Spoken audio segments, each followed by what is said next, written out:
ক্লায়েন্টের কাছে যখন আমি গল্প আকারে জিনিসটাকে দিই যে আপনি এভাবে ঢুকলেন, ঢুকে আপনি এদিকে এটা পেলেন, এটা হবে আপনার বসার ঘর। জি। এগিয়ে গেলেন, এই যে এই জায়গাটা, এটাকে আমরা উঠানের মতন করে দেখব।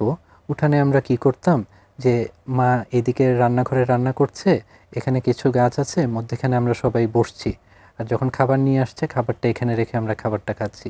তাহলে আপনার ঘরের এটাই হলো গিয়ে ডাইনিং, এটাই হলো গিয়ে ফ্যামিলি লিভিং। তাহলে উঠানের মতন করে আপনি এই জায়গাটা পুরো ব্যবহার করতে পারলেন। বাইরের ঘরটাকে যখন বের হয়ে আসছেন তখন এই জায়গাটায় বড় একটা আঙিনা খুঁজে পেলেন, এটাকে হয়তো বা আপনি টেরাসের মতন ব্যবহার করছেন, কিছু গাছ এখানেও রইলো, আর বাকি জায়গাটায় হয়তো বা রোদ আসলো, বৃষ্টি আসলো। যখন আপনি এরকম করে একটা চলমান বর্ণনা দিতে পারবেন, ক্লায়েন্ট তখন সেই কল্পনাটাতে ঢুকতে পারবে। তখন কিন্তু একটা সুবিধা হয় যে ক্লায়েন্ট আমাদের ওই প্রচলিত শব্দগুলো, উঠান, দেউড়ি, বারান্দা, দক্ষিণা জানালা ইত্যাদি ঘটনার সাথে কিন্তু নিজেকে খাপ খাওয়াতে পারে। সে তখন বুঝতে পারে যে আমার এই জিনিসটা এই কাজে ব্যবহার হবে, ওই জিনিসটা ওই কাজে ব্যবহার হবে, এটা দিলে এই ভালো হবে, বাতাসটা আসবে, বৃষ্টিটার ঝাপটা আটকাবে।